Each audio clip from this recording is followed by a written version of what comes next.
Can you even imagine being betrayed by the person you swore forever to, only for them to turn around, lock you out of your own home, and then somehow, you become the villain of the story?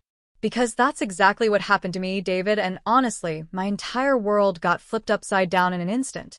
This is probably one of the hardest things I've ever had to talk about, but I need to share it. So, where do I even begin?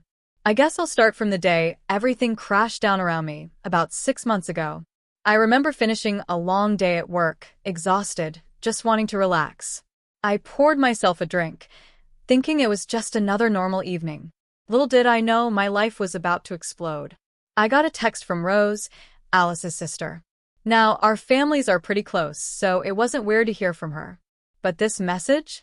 It hit different. She just asked if we could meet up in person. Immediately, my gut clenched. I'm not usually one to jump to conclusions, but this felt serious, really serious. I asked her what was going on, and all she said was, "It's about Alice and Terry." Terry, by the way, is Rose's husband. And hearing his name, linked with Alice's in that way, just sent a jolt of unease through me. Terry was a good guy, I always liked him. We weren't best friends, but I had zero reason to suspect anything was off. Until then. We met the next day at a coffee shop. Rose looked absolutely wrecked, like she hadn't slept in days. She didn't waste any time. She just pulled out her phone and showed me texts, pictures. My heart sank literally through the floor. I was staring at undeniable proof. My wife, Alice, had cheated on me with her sister's husband. Messages like, "Last night was amazing, can't wait to see you again." And photos. Not just flirty ones, but intimate, sickeningly intimate pictures of them together. It was like the wind had been knocked out of me. I couldn't breathe. I didn't know what to say. I just sat there, in a stunned silence that felt like forever, trying to process what I was seeing. The shock was so overwhelming it was physical. And the weirdest part? I had zero suspicions. None. Alice and I had been together for nearly 3 years, married for 1. I thought we were solid. Sure, we had our ups and downs, every couple does.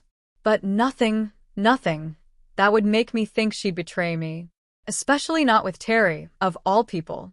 I just thanked Rose, my voice feeling strangely hollow.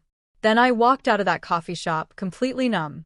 I got in my car, just sat there, staring blankly at the steering wheel. My brain was a whirlwind of questions. Asterisk how long? Why? Was it something I did? Did they really think they could get away with this? Asterisk the drive home? A total blur. My whole world, the one I thought I knew, it just shattered. When I got home, Alice was on the couch, scrolling through her phone, like it was any other day. Normal. The moment she saw my face, I think she knew. I didn't need to say much. I just asked her, point blank, "Did you sleep with Terry?" She froze. That split second of hesitation was all the confirmation I needed. She started crying, spewing apologies, saying it wasn't what I thought. But when I pressed her, when I wouldn't back down, she finally admitted it. "A couple of times," she mumbled. I was furious. Heartbroken. Just broken. She kept apologizing, saying it was a mistake. She didn't know what she was thinking. But her words felt so empty. How do you accidentally sleep with someone multiple times? It didn't make sense. She tried to explain it happened during a rough patch. Rough patch. Everyone has rough patches. Cheating is never the solution. I couldn't even look at her. That night, I packed a bag and left. I didn't know where I was going or what I was going to do. All I knew was I couldn't stay there, couldn't pretend everything was okay. Our entire marriage felt like one big, fat lie. And coming back from that? Impossible. The fact that she betrayed me with Terry, someone who was practically family, made it so much worse. It didn't just destroy my marriage. It wrecked Rose's too. 2 families, torn apart because of one incredibly selfish decision. And I think this is where I made my biggest mistake. I shouldn't have left the house that night. I was so hurt, so angry, I wasn't thinking straight. I just wanted to get away from Alice, to put some distance between us, so I could breathe. In hindsight, walking out was the worst thing I could have done. Because the house we live in? It's not just some random place we bought together. It's been in my family for generations. My grandparents lived there, and my parents passed it down to me last year, right around when Alice and I got married. I had always pictured raising our future kids there. Now, because of one terrible decision, everything was falling apart. When I finally calmed down a few days later, I realized I needed to go back. Figure things out. I figured we'd at least have a conversation about what came next, counseling, separation, something. But when I got there, I found out Alice had already changed the locks. My keys didn't work. I stood there, fumbling, thinking, did I forget how to unlock my own damn house? No. She actually went behind my back, called a locksmith, and changed all the locks. My stomach dropped. I knocked. Alice opened the door, her face a mask, cold and emotionless, like I was a stranger. I couldn't believe it. What the hell do you think you're doing? I demanded, trying to keep my voice steady. Locking me out of my own house. My family's house.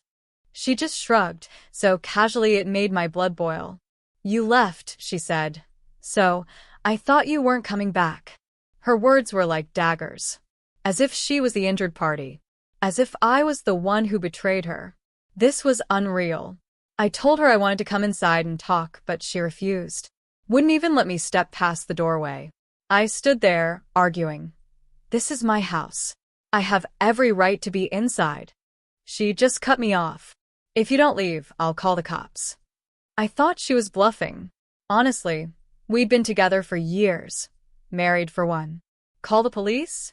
On me? But sure enough, 5 minutes later, 2 patrol cars rolled up. Before I knew it, I was talking to the police. Alice had told them I was being physically threatening. A complete lie. I hadn't even raised my voice, let alone touched her. But the cops, they don't take chances. They heard both sides, but it was clear. For my own sake, I needed to leave. They told me to get a lawyer, deal with it legally, avoid confrontation. I was the one cheated on, betrayed, and now I was being forced out of my own home. It was infuriating. But I wasn't about to fight the police on my front lawn and end up in jail. So I left. Again. I went straight to my best friend's place, crashed on his couch for a few days, trying to figure out my next step. The first thing I did was find a lawyer. I told them everything. And they helped me file for divorce. Not only that, but we're taking Alice to court to get her out of my house legally. The house belongs to me. There's paperwork showing it's a family property, passed down. But because she's my wife and we live there together, it's not as simple as just kicking her out. It's a process. A messy, painful process. And, to make things worse, Alice has been trying to paint me as the bad guy. She's telling people I abandoned her after an argument, conveniently leaving out the part where she cheated on me with her sister's husband. She's even made me out to be aggressive, which is absurd to anyone who knows me. I'm not that guy. I've never been that guy. But now, I feel like I'm stuck defending myself, not just in court, but to everyone around us. But this wasn't even the peak. After I filed the case, that's when Alice started talking about working things out. You know how ironic that is, right? I mean, she didn't seem too interested in working things out when she was sneaking around with Terry. But now, all of a sudden, she's desperate to fix things. She started sending me texts, leaving voicemails, saying she made a mistake, that we should try counseling. She was practically begging me for another chance. But at that point, I was done. I didn't want to hear any of it. I didn't want to work things out anymore. I wanted her out of my life, and most importantly, out of my house. I thought cutting her off would be the end of it. But oh man, was I wrong. That decision turned into a whole new mess. Now, members from both sides of the family are telling me I'm the one in the wrong. Like, seriously? I'm the one who got cheated on, and somehow I'm the bad guy? I got a call from my sister a few days ago, and it did not go the way I expected. I figured she'd be supportive, right? Instead, she's telling me that marriage is complicated, and I should at least try to hear Alice out. She hit me with the classic, if you really loved her, you'd forgive her. I didn't know whether to laugh or throw my phone across the room. Like, what part? What part of she slept with her sister's husband? Are people not understanding? It's not like she forgot to take the trash out, or we had a fight about who does the dishes. This was a full-on betrayal. Something that shattered every bit of trust one had in her. And it's not like it happened once, in a moment of weakness either. She admitted it happened multiple times. That's not a mistake. That's a decision. A conscious choice she made, knowing full well what it would do to me, to Rose, to all of us. How the hell do you come back from that? It's crazy how quick people are to jump to her defense now that I'm not willing to work it out. Suddenly, I'm the one who's not being reasonable. My sister went on about how marriages go through tough times and cheating can sometimes be a wake-up call for both partners to work on their relationship. Like, am I supposed to be grateful she cheated because now we can fix our marriage? It was such a twisted take that I almost couldn't believe what I was hearing. And it's not just my sister. Alice's parents have been blowing up my phone too. Her mom keeps texting me about how family is important and that Alice regrets what she did. She even said something about how I should remember the vows we took. As if I'm the one who broke them. It's wild to me that everyone seems to think I'm the one who should be doing the forgiving, the compromising, the bending over backward to save this marriage. Meanwhile, Alice is the one who set the whole thing on fire. The craziest part? Even my parents have chimed in, and they've always been pretty hands-off when it comes to my personal life. My mom called and said she understood how hurt I was, but maybe you should consider giving Alice another chance, especially since we've been together for so long. She said something like, "It's hard to throw away all those years over a mistake." I get where she's coming from, but it's not just about the years. It's about the fact that the person I thought I could trust the most lied to my face, repeatedly. And not just any lie. She slept with someone who's basically family. It's a betrayal on so many levels. I don't even know how to explain it to people. I tried explaining this to my sister, and you know what she said?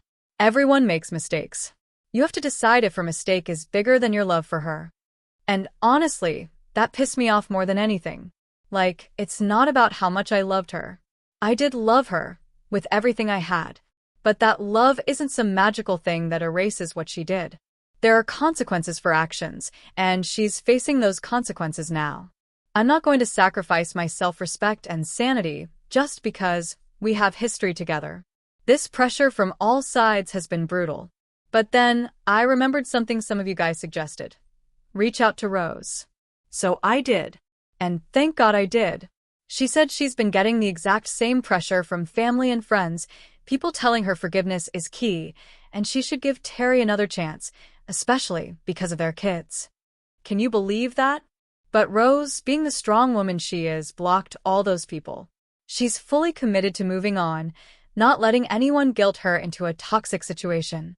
And honestly, I respect the hell out of that. Talking to her made me feel like I wasn't crazy for wanting out. She gets it. She's living through the same nightmare and handling it with so much strength. She told me, "You've got to do what's best for you. Don't let anyone make you feel like you're in the wrong for wanting to protect your peace." I really needed to hear that. She also said, and this stuck with me, that the longer you hold on to the hope of fixing something that's already broken beyond repair, the more you lose yourself. Hearing that gave me such clarity. I don't have to justify my decision to anyone. I don't have to lose myself anymore. Speaking of Rose, some of you asked how she even found out about the affair, and it's a wild story.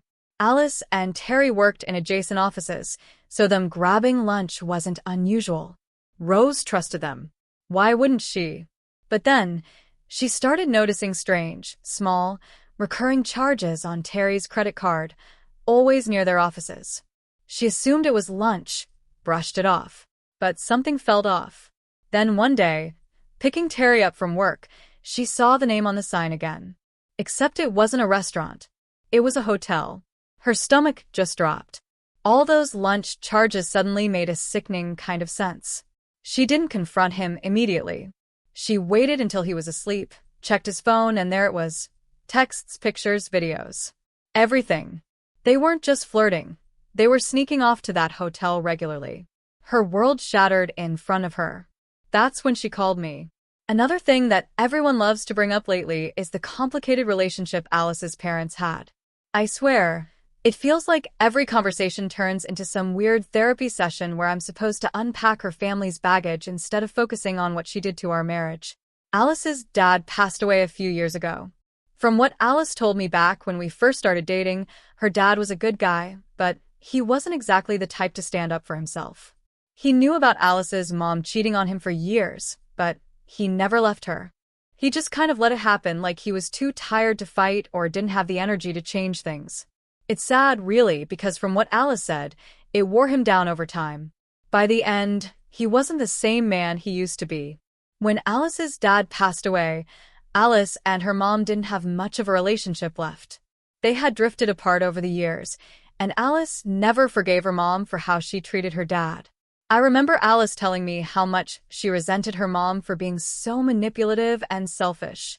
It was a huge point of tension in their family, and it definitely affected Alice growing up. Her mom was this overbearing, controlling person who thought she could do whatever she wanted, and Alice always said she wanted to be nothing like her. And that's the part that really stings in all of this. Alice spent so much time talking about how she never wanted to follow in her mom's footsteps, how she hated the idea of being someone who could cheat and hurt the people who loved her. And yet, here we are. It's like she ended up becoming the very person she swore she wouldn't be. I don't know if it's because of the way she was raised or if it's just an excuse people are trying to make for her now, but it's hard not to see the parallels. Her family, especially her mom, keeps trying to convince me that this isn't really who Alice is, that she's just acting out of unresolved issues from her childhood. They say things like, she's still learning how to have a healthy relationship, or she's afraid of losing love just like her dad did. Honestly, it feels like they're making excuses for her. And what kills me is that they expect me to stick around and help her figure it out. It's like, just because her dad stayed in a marriage full of betrayal doesn't mean I should too. I feel like no one is actually in my corner. Everyone keeps telling me to be the bigger person, to try and understand where Alice is coming from. But what about where I'm coming from? I'm the one who got cheated on. I'm the one who got blindsided by the person I thought I'd spend the rest of my life with. Yet somehow, all the sympathy is going to Alice because of her trauma. It's honestly exhausting. So here I am, after months of legal battles. The whole process dragged on for what felt like forever, but I'm relieved to say it's finally over. The house, my family's house, it's officially mine.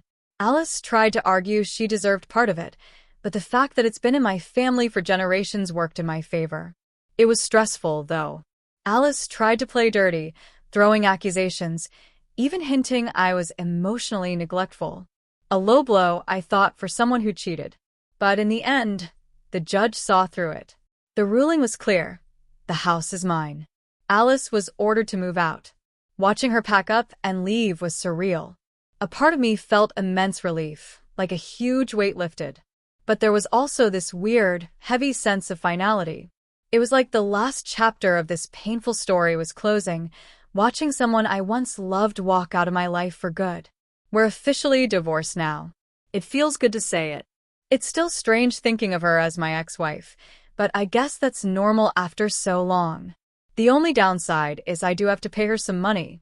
I'm not thrilled about supporting her financially after everything, especially since she's not working full-time right now.